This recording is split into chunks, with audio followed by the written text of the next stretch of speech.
Hello, today you're going to watch a video that gives an explanation about the difference between rational and irrational numbers. I like to think of rational numbers as numbers that make sense. They are numbers that can be represented as fractions, although they're not always represented as fractions. They could be. Repeating numbers are okay, or repeating sets of numbers is okay in a rational number. Here are some examples of rational numbers. This has a 9, 1, 9, 1, 9, 1 pattern. The 9, 1 is repeating, so we could put a vinculum over the 9 and the 1.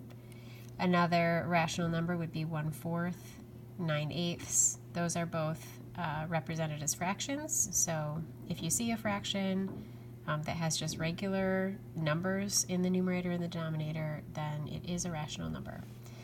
This one, 1 2/10, can be represented as a fraction. It is not going on and on and on and on, so it just ends, it terminates. That is a rational number. Negative numbers can also be rational numbers. And here's another example of one that repeats, 0.22222, 22222. That is a rational number as well.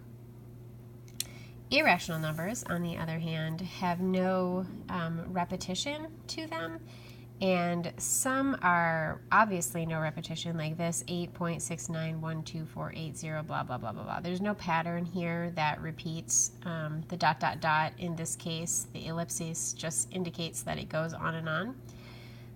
This is an example of one that sometimes trips people up when there is a pattern, so you could use the pattern to maybe predict what comes next, but you couldn't draw a vinculum over any of these sets in the pattern because it's not just that particular set that repeats. Each time it's changing slightly by having another 0 in there, so that one would count as an irrational number. Anything with pi in it, irrational, because pi itself is irrational. So pi, 2 pi, 3 pi, 4 pi, 1.8 pi, negative 3 pi, negative 2/3 pi, whatever. Anything with pi in it is going to be irrational as well. And a lot of our square roots are irrational.